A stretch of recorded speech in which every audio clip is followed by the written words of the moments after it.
It's springtime and I want to travel. If for one reason or another you find yourself around the game table instead of off on the beach, we can do the same thing, but indoors. No, not with the VR, but with our words. Some paper, dice, and apps. If you're planning an island campaign anytime soon, or if your current campaign has a tropical section, here are a couple ways to elevate it, courtesy of Rolling Deep.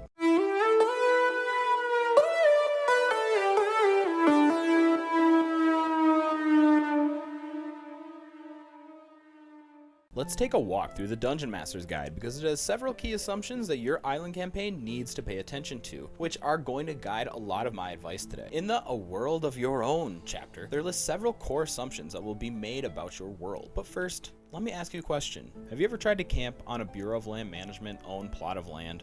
If you have, you will know the experience can be thrilling, but unforgiving. This is true for much of your game world. Places your players explore will be untamed and they will be brutal to their physical and mental health, and they can be conveyed extremely easily with attention to some details. You will want to make sure you highlight easily differentiable things, such as daily life patterns of the natives and what they eat. More on that in like 30 seconds, just chill. Some neat examples of that would be their sense of bad weather approaching, knowing what fruit is in season, and making use of resources unique to the island in, hopefully, creative ways. Did somebody say go-go leaf chew? I bet it makes a tasty soda. Next, we're going to seize a couple opportunities to give exposition into the island's current state of affairs compared to its long and storied past. This can be interpreted as political history or just the history and natural events. Challenge I've often heard is the challenge of having a variety of food options to give to players. Are your eyes working? Real life food inspiration is all around you. And if you don't live in a tropical environment, we could run a quick Google search to give you some quick inspiration before your next session. An option for you could be to include the prickly pear fruit, enhanced with real iron pricks. What I mean is take creative liberties. The easiest way I just highlighted would be to exaggerate the food's natural qualities to be more entertaining, using real life cooking techniques, whether new, current, or old. Shout out to the 18th Century Cooking YouTube channel. Fabulous lore pulling right there. You can add descriptors and unique scenarios to your NPC encounters that probably will make them stand out. Your meals will consist of whatever protein be most easily obtained and paired with the most commonly farmed crop of the area. Spices are another way the DM can spice up their session, because with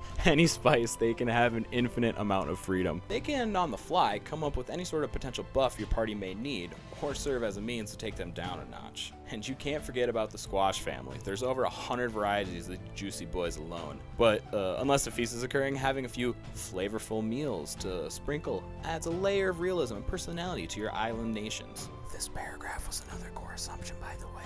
Conflict shapes the world's history. Let's rock my last core assumption here, that your game world is ancient. The islanders your players are interacting with, however, may not be. Culture arises in every life scenario, and your NPCs should be able to adapt in unique ways to whatever you throw at them. For example, a more rustic survival style campaign would call for a lot more scavenging by locals in the area than a port city. They might have been there for thousands of years and know how to effectively harvest the resources about, or they could be just a group of castaway sailors trying to survive, but causing massive historical destruction in the process. Or go all Jaster Gallywix on it and extort the island for its local Kajamite supplies. World of Warcraft reference. I would advise you to use the ancient history of your planet to your advantage when doing session prep. It demonstrates world building and general story growth. The meals and food variety were a large focus of mine, but don't neglect the other senses. The amount of real world examples of music and architecture for tropical climates is endless and can easily be adapted to some of your campaign. Put on some real-life merengue or calypso music and immerse yourself in your party. Warning, avoid accents. I cannot stress this enough. I really feel like I don't need to elaborate on that, but it's 2022. Just let it go. Just don't do it. But I'm jumping right past a scary word that makes most DMs shudder a little bit. Architecture. Oh, scary. I'm not going to hang around here too long.